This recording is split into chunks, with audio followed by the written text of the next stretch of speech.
Со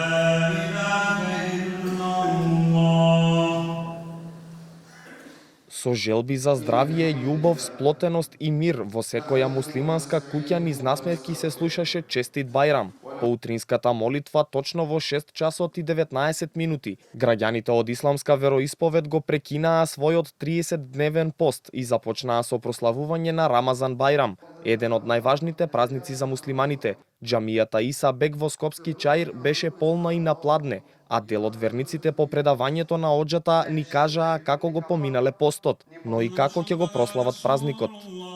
Сме постиле, сме се чистеле душата, лошите намери сме оставиле. И сега кога ќе стигнете дома, како ќе го прославите? Добро, со баклава, со тоа како сега. Како верата кажува, мир. Добро за сите. Многу добро.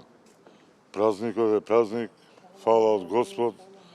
Месец дена пројдовме супер, секој е здрав и жив. Нека биде на мир овој свет, кој сакуваме, за секоја фамилија, за сите луѓе. Нека биде здрави и живи. Домовите се исполнети со радост и се отворени за сите роднини, соседи, пријатели. За екипата на Канал 5 вратите ги отвори оџата во Иса Бек џамијата Мухарем Исмаили. За него денешниот е ден на кој се бара прошка, се пречекуваат гости, а како што е редот, помладите одат кај постарите, децата одат кај родителите. Кај него вели секоја година доаѓаат повеќе од 50 на гости. Како што налага традицијата, бевме послужени со благо кафе и баклава, символот на љубовта.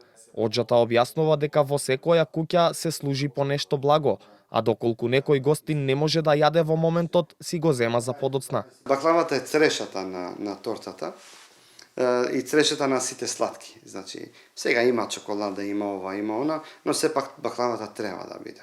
И прво се нуди баклава, не ќе каже, не ќе баклава, ќе си земам едно чоколадце. Гостинот има ред, значи треба да се пречека со насмевка, па и да се испрати со насмевка за тоа гостинство да не биде да не остане сите сладко, нели? Бајрам нема поента ако ние сме љути меѓу себе. Ако ние, значи тоа и реков, тој што е љут со сите, он не сватил дека постел и не сватил зошто постел. Честитки за Рамазан Бајрам упати и државниот врв. Председателката Гордана Силјановска-Давкова, премиерот Христијан Мицкоски, собранискиот спикер Африм Гаши, лидерот на опозицијата Венко Филипче и останатите политички партии.